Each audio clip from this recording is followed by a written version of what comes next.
1,050 miles from New Jersey, I grew up on a small island, yearning to explore the larger possibilities of life. My desire for exploration motivated me to search for boarding schools, and in my 8th grade year, I haphazardly submitted applications, hoping that even one school saw potential in me enough to embrace me. I remember taking a week off of my learning in the Bahamas as I prepared to board a plane and tour schools in New Jersey. With a suitcase full of limited winter attire, I prepared for the stormy weather of the trip. The bright day when I had visited Bennington was a stark contrast to the hazy, gray days of my other visits. And from the moment I stepped on campus, I knew that this was a place for me. In Bennington's bright array of flags from the ceiling of the dining hall, I saw the aquamarine and yellow streaming off of my own flag that represented Bennington's diversity and seemed to promise me that Bennington would embrace me.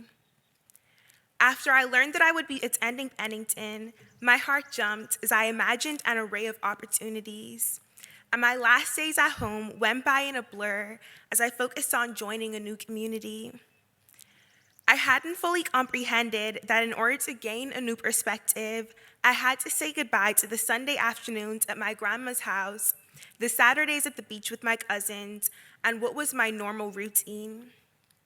Not until the plane hit the rough gravel on the runway, and until I sat in the dark parking lot of a new school, feeling all alone, had I realized what I was missing. As I left one home behind, I had the opportunity to embrace a new home for the next 4 years. I was a lost freshman sitting in my teacher's offices, trying to familiarize myself with my new surroundings. For the first time, I was without my family, trying to connect with others while finding myself as an individual. In the middle of this chaos, I joined the art club, sitting quietly in the bright room with tall, unfamiliar windows, drawing scribbles of Bahamian sunsets. I sat in meetings quietly, deciphering the perspectives of my peers, and I slowly began to raise my own shaky voice to share my opinions. The colors and the marks drew me to art for 3 more years, preparing me to lead art club in the way that I had seen my other classmates lead in the years before. Understanding where I belonged helped me to push that shy freshman in the corner as my confidence began to outshine her.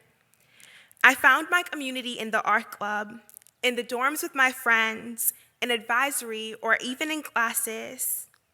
Even in the middle of a pandemic, the strong aspects of the Bennington community supported me miles away at my home. I have found a community where even over blurry screens, I still felt a part of campus in a unique way. As we all prepare to leave our home at Bennington, I reflect on my own experience of leaving home years ago. For many of us, this reality of leaving home does not become clear until you join a new community. As I learned when I was a young, inexperienced freshman, although we cannot hold on to one journey forever, we can apply our memories and lessons as we transition into the new paths of our lives. You might experience a sinking feeling in the pit of your stomach, reminding you of your homes far behind you, but as life moves on, all of your communities will teach you something new to apply.